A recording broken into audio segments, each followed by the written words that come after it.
आज से लगभग 4 लाख साल पहले आइस एज का टाइम चल रहा था। नियंदरथाल का एक ग्रुप गुफा में बैठा था जिसमें एक औरत आज इस कातिल ठंड में बच्चे को जन्म देने वाली है। अभी इन्होंने आग जलाना नहीं सीखा था, इसीलिए इस ठंड में बच्चे को जन्म देकर जिंदा रखना बहुत बड़ी चुनौती थी। टेम्परेचर -30 से -50 डिग्री सेल्सियस तक पहुंच जाता था। प्रेग्नेंट औरत को गुफा के एकदम एंड में 2 औरतें लेके गई। कुछ नियंदरथाल मर्दों ने गुफा की ओपनिंग पर पत्थर रख दिए ताकि ठंडी हवा अंदर ना आ सके। कुछ घंटे सब लोग शांत बैठे और फिर एक बच्चे की किलकारी उठी। प्रेग्नेंट औरत ने एक लड़के को जन्म दिया था। पास बैठी औरत ने एम्बिकल कॉर्ड को तेज पत्थर से कट किया और बच्चे को जानवर की खाल में लपेटकर मां के सीने से चिपका दिया।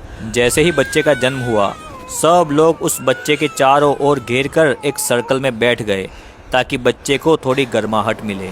नया जन्मा हुआ बच्चा मां के सीने से लगा हुआ था। जानवरों की मोटी चमड़ी उसके छोटे शरीर पर लपेटी गई थी, लेकिन फिर भी उसका जिस्म बर्फ जैसा ठंडा होता जा रहा था। बच्चा कभी हल्की सी आवाज़ निकालता, कभी बिल्कुल शांत हो जाता। माँ की सांसें तेज़ थी। उसकी आंखें बार बार बच्चे के चेहरे पर टिक जाती थी, जैसे वो उसे सिर्फ अपनी नज़रों से ज़िंदा रखना चाहती हो। गुफा के बाहर हवा और भी ज़्यादा गुस्से में थी। पत्थरों के बीच से सीटी जैसी आवाज़ें आती, जैसे ठंड खुद गुफा के अंदर घुसकर इस नई जिंदगी को चुनौती दे रही हो। ग्रुप के आदमी गुफा के मुंह पर खड़े थे, झुककर, कंधे सिकोड़े हुए। उनके लंबे बाल और घनी दाढ़ी पर बर्फ जम रही थी। कोई बोल नहीं रहा था।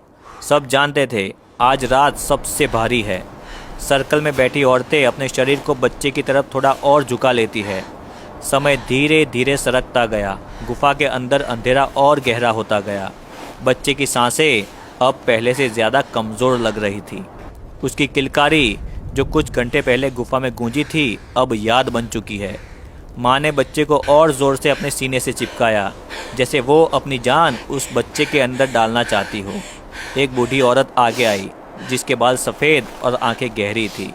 उसने बच्चे के छोटे से चेहरे को देखा और फिर माँ की आंखों में झांका। कुछ कहने की ज़रूरत नहीं थी। माँ समझ चुकी थी कि ठंड जीत गई है। सुबह होने से पहले जब गुफा के बाहर आसमान हल्का नीला हुआ, बच्चे की सांस बिल्कुल रुक गई थी। कोई चीखा नहीं, कोई ज़ोर ज़ोर से रोने की आवाज़ नहीं, सिर्फ एक भारी खामोशी। ग्रुप के लोग उठ खड़े हुए। बच्चे के लिए कोई शब्द नहीं थे, कोई रस्म नहीं थी, सिर्फ एक काम था, उसे इज्जत से इस दुनिया से विदा करना था। 2 मर्द गुफा के बाहर गए और बर्फ़ को हटाकर एक छोटा सा गड्ढा बनाया। बच्चे को उसी जानवरों की चमड़ी में लपेटकर वहां रखा गया। माँ दूर खड़ी देखती रह गई। ये उसकी पहली औलाद थी। ग्रुप जैसे ही गुफा में आया, वैसे ही भेड़ियों का एक ग्रुप इस नए जन्मे बच्चे को दूर से सूंघता हुआ आ चुका था। भेड़िए उस जगह आ पहुंचे थे जहां बच्चे को बर्फ के नीचे दफनाया गया था, और वहां भेड़ियों ने खोदना शुरू कर दिया। भेड़ियों की आवाज़ सुनकर कुछ नियंदरथाल्स गुफा के बाहर निकले। तब तक एक भेड़िए ने बच्चे को अपने मुंह से पकड़ लिया था और बाहर निकाल लिया था। नियंदरथाल्स जोर से आवाज़ करते हुए भेड़ियों की तरफ आए, पर भेड़िए उस बच्चे को लेकर दूर भाग निकले थे। सीन एकदम इमोशनल हो गया था। ग्रुप के पास खाना बहुत कम बचा था। 2 दिन से कोई शिकार हाथ में नहीं लगा था, इसीलिए आज 3 मर्द और एक जवान औरत शिकार के लिए निकले। उनके हाथ में पत्थर के भाले थे, कपड़ों के नाम पर सिर्फ चमड़ी के टुकड़े। हवा इतनी तेज़ थी कि चलना मुश्किल हो रहा था, लेकिन रुकना मौत को बुलावा देने जैसा था। कुछ घंटे चलने के बाद उन्होंने बर्फ़ पर जानवर के निशान देखे। शायद वो एक हिरन या कोई भारी जानवर के हो सकते हैं। सब लोग तुरंत झुक गए। सांस रोकी गई। वो धीरे धीरे आगे बढ़े। बर्फ़ के खुले मैदान में कुछ हिरन दिखे। एक मर्द ने इशारा किया। सब लोग अलग अलग तरफ से घिरने लगे और फिर भाला फेंका गया। हिरन चीखा और भागने लगा। बर्फ़ के ऊपर खून गिरा। काफ़ी देर की दौड़ के बाद हिरन गिर गया। शिकार मिल चुका था। ये सिर्फ खाना नहीं था, ये ग्रुप के जीने का एक और दिन था। हिरन को उठाया गया और अपने ठिकाने की तरफ ये ग्रुप रवाना हुआ। रास्ते में खामोशी थी। खामोशी मतलब आसपास कोई बड़ा जानवर मौजूद है। हिरन के खून की गंध सूंघकर एक टाइगर वहां पर आ पहुंचा था। टाइगर ने सीधे ही हिरन पर झपट्टा मारा, पर हिरन को बचाने के चक्कर में नियंदरथाल टाइगर के सामने हो गया। टाइगर ने उसी पर हमला कर दिया और उसको पैर से पकड़ लिया। सब लोगों ने पत्थर और भाले चलाए, लेकिन टाइगर उसका पैर पकड़कर घसीटता हुआ दूर ले गया। सब लोगों ने उसे बचाने की कोशिश की, उसके पीछे भागे, लेकिन टाइगर उसे लेकर बहुत दूर निकल चुका था। सिर्फ खून और घिसने के निशान बचे थे। ग्रुप के लोग चुपचाप खड़े रहे।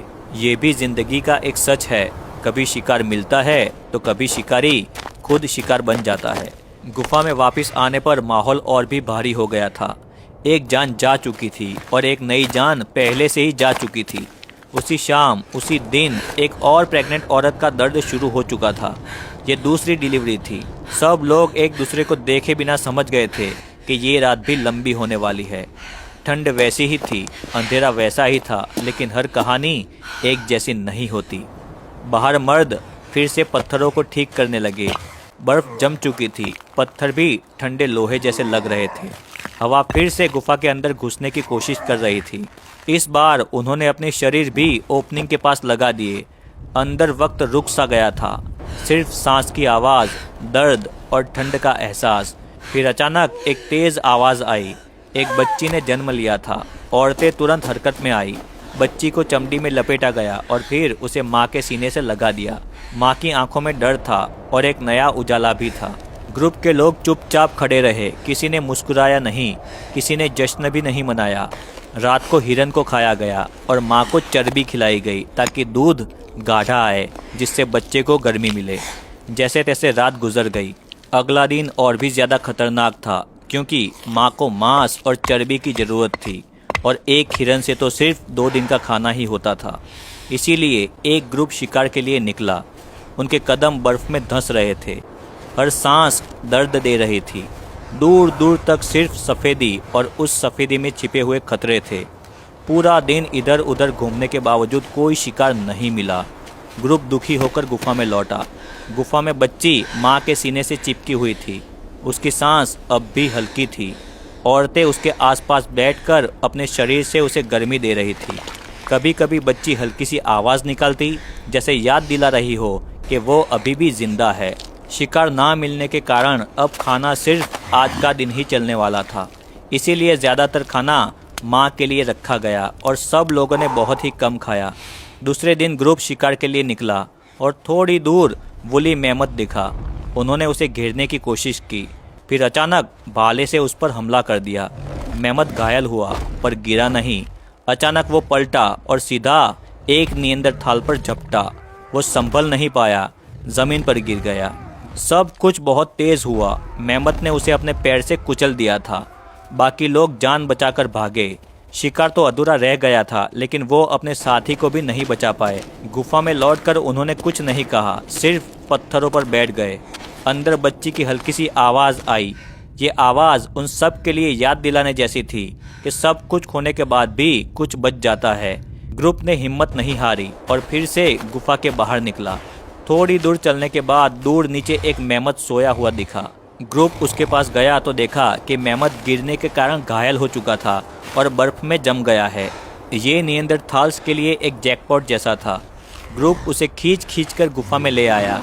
अब इनके कुछ हफ्तों के खाने का इंतज़ाम हो चुका था। दिन बीतते गए, ठंड वैसी ही रही।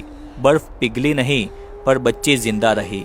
माँ कमज़ोर हो रही थी, लेकिन बच्ची हर दिन थोड़ी सी और मजबूत होती गई। उसकी उंगली माँ के बाल को पकड़ लेती थी। ग्रुप को समझ आ गया था कि पहला बच्चा हार गया था, पर यह बच्ची जीत रही है। ये सिर्फ किस्मत नहीं थी, ये ग्रुप की गर्मी, उनका साथ और जिंदा रहने की इच्छा थी। बर्फ के इस समुंदर में जहाँ हर चीज़ सफ़ेद और ठंडी थी, एक छोटी सी बच्ची ने अपनी जगह बना ली थी। नियंदरथाल्स जानते थे कि कल क्या होगा किसी को नहीं पता, पर आज इस बच्ची ने ज़िंदगी को जीत लिया है।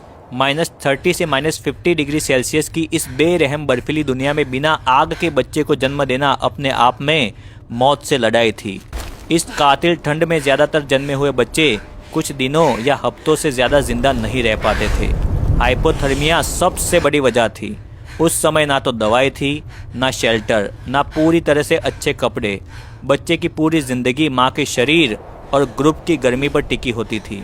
इसी वजह से बहुत कम बच्चे बड़े हो पाते थे और जो बच जाते थे वही भविष्य की उम्मीद बनते थे। इस कातिल बर्फ में जन्मी हुई नियंदरथाल की इस बच्ची ने कुछ दिन तो जैसे तैसे निकाल दिए, लेकिन माँ का अच्छा दूध मिले इसके लिए माँ को चर्बी खिलाना बहुत ज़रूरी था। खाना कुछ दिन चला, पर 1-2 दिन में ये खाना अब ख़त्म होने वाला था।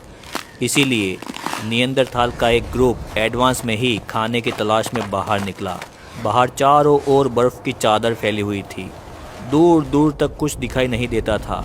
शिकार के लिए ग्रुप अब बहुत आगे निकल आया था, पर फिर भी दूर दूर तक बर्फ़बारी के कारण कोई शिकार नहीं मिला। ग्रुप निराश होकर अपनी गुफा में जाने के लिए वापस लौटा, लेकिन अब तूफान के साथ तेज़ बर्फ़बारी हो रही थी, जिसके कारण ग्रुप थोड़ी देर के लिए पेड़ के नीचे खड़ा रहा।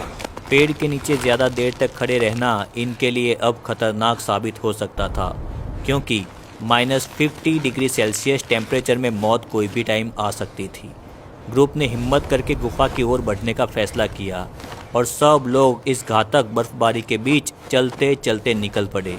हाथ पैर सन्न हो रहे थे, पर फिर भी ये लोग अपनी गुफा की तरफ बढ़े ही जा रहे थे।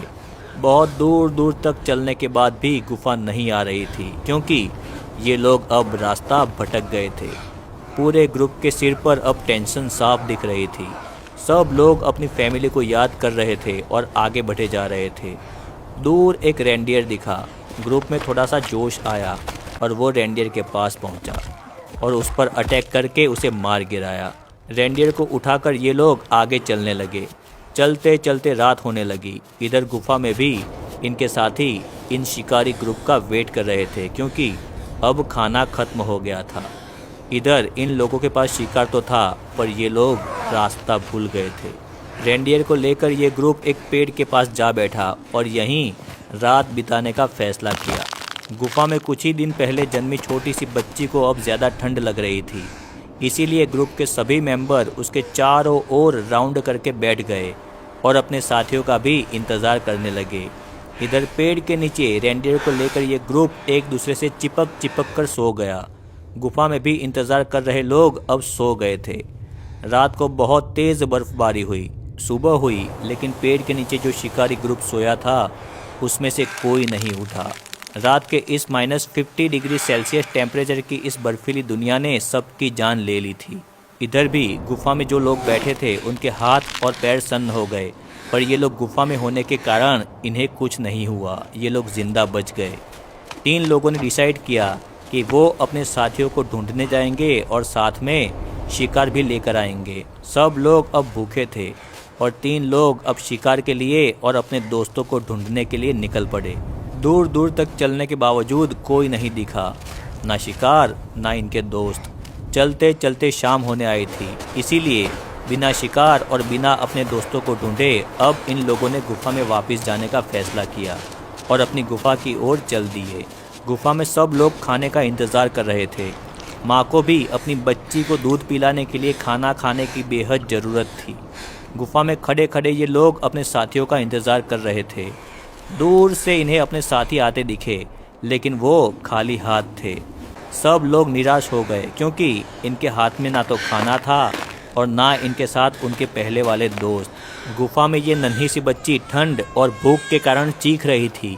खाना भी नहीं था, ऊपर से ये कातिल ठंड। माँ ने 2 दिन से कुछ नहीं खाया था, इसीलिए दूध आना भी बंद हो गया था और बच्ची भूख से चीख रही थी। अब ऐसा एक भी दिन गुजरा तो बच्ची की जान जा सकती थी। बच्ची के चारों ओर सर्कल बना के सब लोग बैठ गए। सबके मन में यही था कि क्या ये हमारा आखिरी दिन है, क्योंकि इस कातिल ठंड में शिकार मिलना तो अब मुश्किल लग रहा था। ऊपर से इनके शिकारी दोस्त भी खो गए थे। ये सोचते सोचते सब लोग सो गए। इस बीच एक औरत भी प्रेग्नेंट थी, जिसका अभी किसी को पता नहीं था।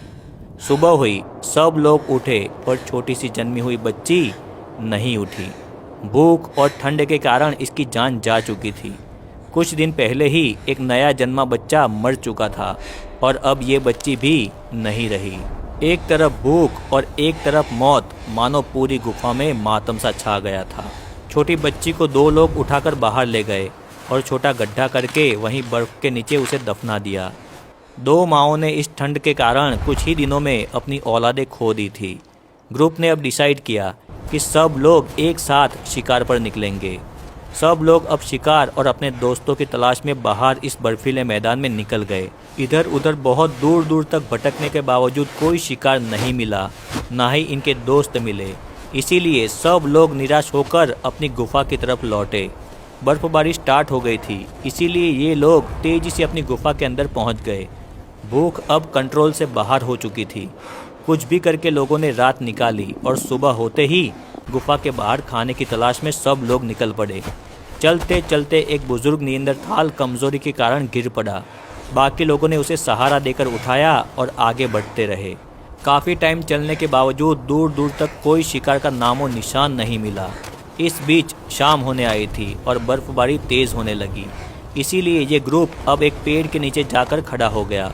3-4 लोग तो ऐसे थक गए थे कि अगर आज खाना नहीं मिला ना तो वो मारे जाएंगे। पेड़ के नीचे खड़े इस ग्रुप में से एक नियंदरथाल की नज़र बर्फ़ के नीचे गई। उसने देखा कि वहाँ एक रेंडियर है। सभी लोग अब तेज़ी से इस बर्फ़ को खिसकाने लगे। वहाँ उन्हें एक रेंडियर जमा हुआ मिला। सब ने भूख के कारण उसे वहीं खाना स्टार्ट कर दिया। थोड़ा खाना खाने के बाद उनकी नज़र वापस बर्फ़ पर गई। उन्होंने फिर से बर्फ़ को खिसकाना स्टार्ट कर दिया और वहाँ इनको अपने साथी मिले जो शिकार के लिए निकले थे और यहाँ बर्फ़ में जम गए थे। इस मरे हुए शिकारी ग्रुप ने अपनी फैमिली के लिए ही रेंडियर का शिकार किया था और उसी रेंडियर के शिकार के कारण अब ये ग्रुप 3 से 4 दिन तक जिंदा रह सकेगा। खुद तो मारे गए पर अपने दोस्तों को इन्होंने बचा लिया था। इस बर्फ़ में जमे हुए अपने साथियों को इन्होंने यहीं पर दफन किया और बचा कुचा रेंडियर का मांस लेकर ये ग्रुप अपनी गुफा में लौट गया। ऐसे ही धीरे धीरे दिन बीतते गए और इन्हें पता चला कि एक और औरत प्रेग्नेंट है। इस बेरहम कातिल ठंडी और भूख के कारण 2 बच्चों की जान जा चुकी थी। अब ये नियंदरथाल सीख चुके थे कि इन्हें अब क्या करना है। इसलिए इस बार ग्रुप अपनी गलती दोहराने के मूड में बिल्कुल नहीं था। टेम्परेचर दिन में -30 डिग्री सेल्सियस और रात को -50 डिग्री सेल्सियस तक पहुंच जाता है। रेंडियर का मांस 2 दिन चलने वाला था, फिर भी ग्रुप आज शिकार पर निकल गया। कुछ ही दूर चलने पर दूर उन्हें एक जमा हुआ मेमत दिखा जो शायद गिरकर घायल हो गया था और मारा गया था और फिर बर्फ़ में जम गया। ग्रुप तुरंत उसके पास गया और उसे खींचने लगा ताकि उसे गुफा तक ले जाए, पर मेमत बहुत बड़ा था इसलिए इतने लोगों से ये हिल भी नहीं रहा था। ग्रुप के 2 लोग गुफा में मदद के लिए अपने साथियों को बुलाने गए। जैसे ही गुफा में इन लोगों को बताया कि बहुत बड़ा मेमत मिला है तो सब लोग खुश हो गए। अब गुफा में से ज़्यादातर सब मर्द मेमत को लेने गए। सब लोगों ने मेमत को खींचना स्टार्ट किया और धीरे धीरे उसे गुफा में ले आए। कुछ मांस खाया गया और बचा हुआ मांस स्टोर किया गया। मेमत की खाल को अलग कर कर ज़मीन पर बिछाया गया। प्रेग्नेंट औरत को चर्बी खिलाई गई। ऐसे ही कुछ महीने ग्रुप ने प्रेग्नेंट औरत को संभाला। अब वक्त आ गया है, ये औरत बच्चे को जन्म देने वाली है। ग्रुप भी अब पूरी तरह से तैयार है। गुफा के ओपनिंग को बड़े बड़े पत्थर रखकर बंद किया गया। प्रेग्नेंट औरत को गुफा के एंड में औरतें लेके गई क्योंकि गुफा के एंड में ठंड कम होती है, लेकिन पत्थरों के बीच से बर्फीली ठंडी हवा अभी भी गुफा के अंदर आ रही थी।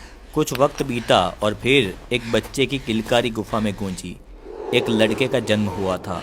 एक बुजुर्ग औरत ने एम्बिकल कॉर्ड को तेज़ पत्थर से कट किया और दूसरी औरतों ने बच्चे को जानवर की खाल से लपेटकर माँ के सीने से चिपका दिया। सब लोग उस बच्चे के चारों ओर घेरा लगाकर बैठ गए ताकि बर्फीली हवा बच्चे को डायरेक्ट छू ना सके। जैसे तैसे करके रात गुजर गई।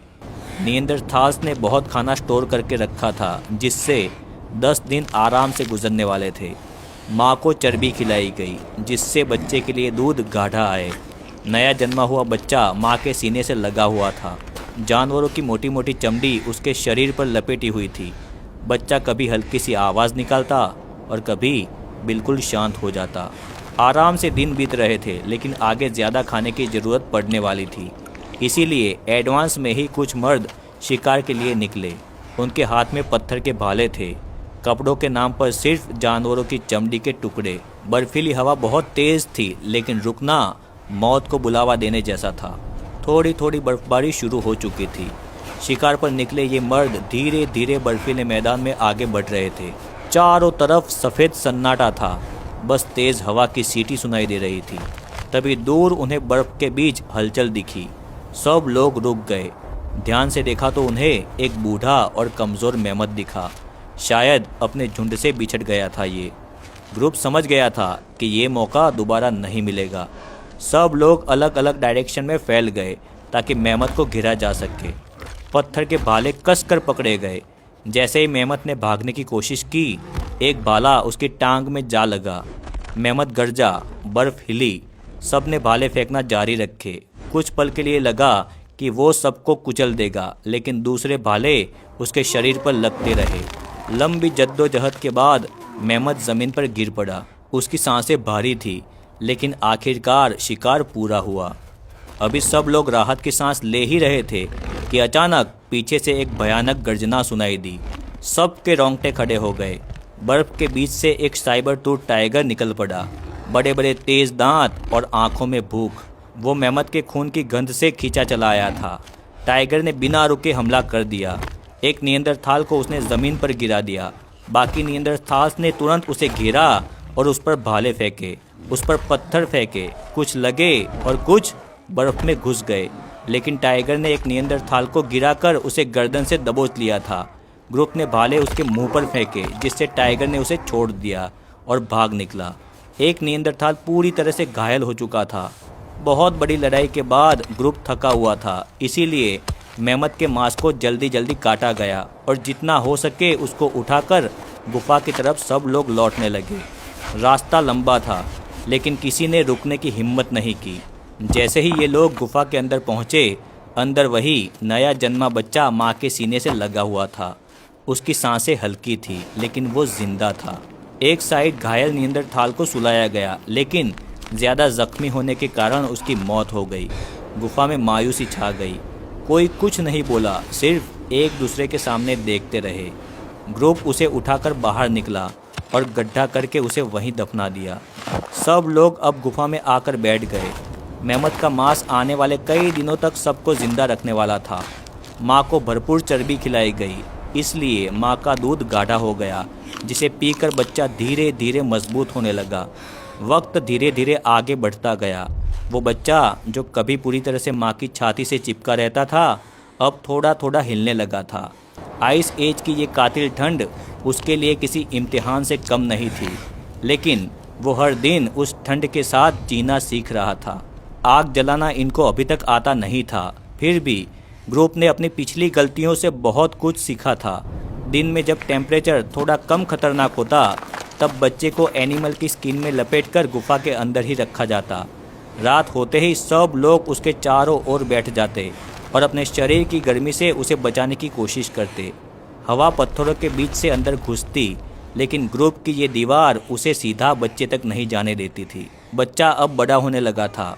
उसके रोने की आवाज़ अब पहले से तेज़ थी, जैसे वो ठंड को चुनौती दे रहा हो। उसकी सांसों से निकलती भाप बताती थी कि वो जिंदा है, लड़ रहा है। माँ का दूध ही उसकी सबसे बड़ी ताकत थी। चर्बी से भरे खाने की वजह से दूध गाढ़ा आ रहा था, और वही दूध बच्चे को अंदर से गर्म रखता था। जैसे जैसे महीने बीते, बच्चा घुटनों के बल चलने लगा। उसके पैरों के नीचे हमेशा खाल बिछाई जाती थी, ताकि बर्फ़ की ठंड सीधे शरीर तक ना पहुँचे। बाहर की दुनिया उसने बहुत ही कम देखी थी, लेकिन गुफा के अंदर ही उसने आइस एज का असली मतलब समझ लिया था। चुप रहना, सहना और ज़िंदा रहना। जब वो थोड़ा और बड़ा हुआ, तब उसे मोटी चमड़ी पहनाई जाने लगी। उसकी पतली स्किन पर भी अब ठंडी का असर कम दिखने लगा था। नियंदरथाल का ये बच्चा बिना आग के सिर्फ बॉडी हीट, एनिमल फैट और समझदारी के सहारे सरवाइव कर रहा था। यही उसकी सबसे बड़ी जीत थी। धीरे धीरे महीने सालों में बदल गए और ये बच्चा बड़ा हो गया, जो नियंदरथाल की इस प्रजाति को आगे बढ़ाएगा। इस तरह से नियंदरथाल्स बर्फीली दुनिया में सरवाइव करते। नए जन्मे 50% बच्चे कुछ ही महीनों में मारे जाते थे। नियंदरथाल्स की ज़िंदगी छोटी लेकिन बहुत कठोर थी। लगभग 20 साल का नियंदरथाल आज के 40 साल के इंसान जितना थका, घिसा और झुका हुआ होता था। इसीलिए आइस एज में ज़िंदा रहना उम्र का नहीं, हर दिन जीती गई एक लड़ाई का नाम था। ये थी नियंदरथाल्स के आइस एज की सर्वाइवल की कहानी। मेरा नाम है समीर बेलिम। मैंने और भी इंटरेस्टिंग वीडियो अपलोड किए हुए हैं, आप मुझे सब्सक्राइब करके या फिर फॉलो करके सारे वीडियो देख सकते हो।